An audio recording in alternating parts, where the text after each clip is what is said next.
Assalamualaikum warahmatullahi wabarakatuh.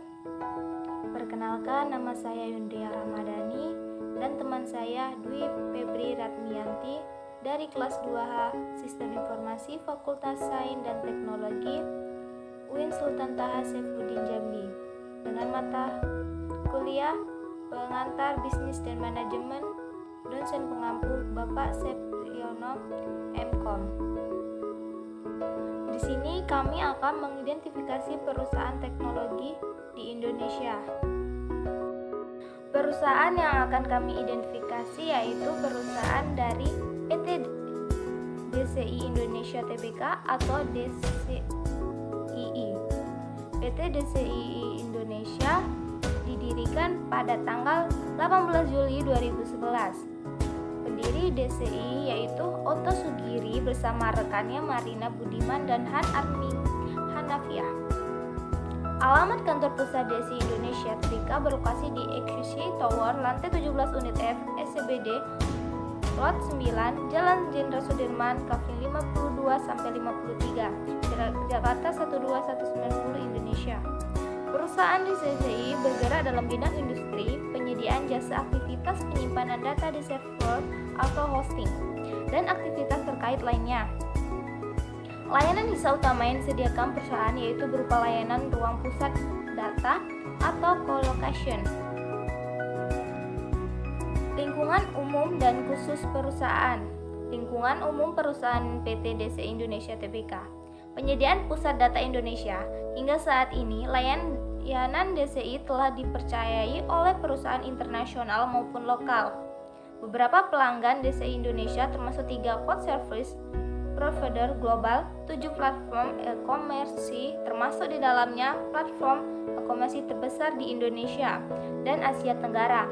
Lebih dari 30 penyediaan layanan telekomunikasi, 124 pelanggan dari industri keuangan mencakup bank-bank ternama dari Amerika Serikat, Asia Tenggara, dan Indonesia, serta lebih dari 100 pelanggan dari berbagai industri.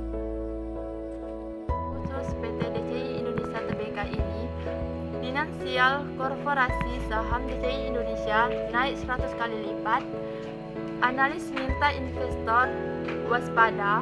Analis mengkhawatirkan ada gelembung atau bubble dari peningkatan harga DCI Indonesia yang tidak wajar ini. Advertising pada 7 September 2021, harga DCI kembali susut ke titik posisi 40.400 per saham. Namun demikian, harga DCI tidak pernah turun ke bawah level 40.000 lagi pada kuartal 4 2021. PT DCI Indonesia Tbk diperkirakan sebagai emiten dengan kinerja pergerakan saham terbaik di pasar modal dalam negeri sepanjang tahun ini. Terbukti dalam perhitungan tahun berjalan, harga saham DCI tercatat meleset hampir 100 kali lipat atau 10.852% ke posisi 46.000 per saham dari harga penawaran perdana yaitu 420. Dampak dari perusahaan ini positif negatifnya, yaitu positif yang pertama bisa maksimalkan luas jaringan 4G.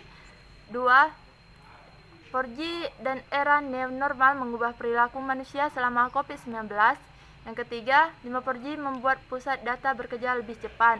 Dampak negatifnya yaitu yang pertama, membutuhkan lebih banyak lahan untuk membuat atau menambah tower agar jaringan data dapat bekerja dengan baik. 2. 5G memaksa data center berevolusi.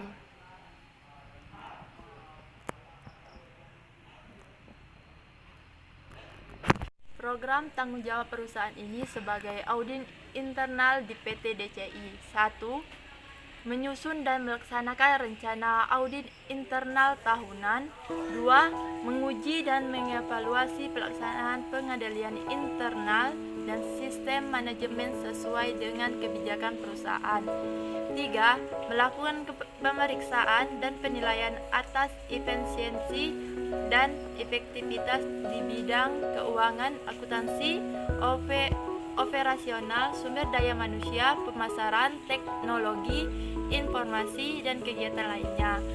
4. Memberikan saran, perbaikan, dan informasi yang objek tentang kegiatan yang diperiksa pada semua tingkat manajemen. 5. Membuat laporan hasil audit dan menyampaikan laporan tersebut kepada Presiden, Direktur, dan Dewan Komisaris.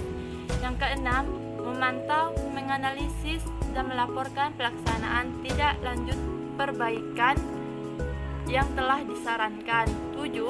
Bekerja sama dengan komite audit. 8.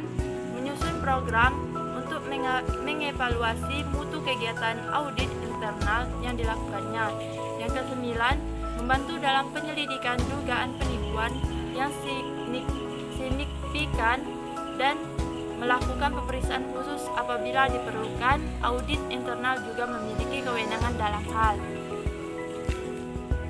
Baiklah, itu saja presentasi kami yang kami sampaikan atau video kami yang kami sampaikan.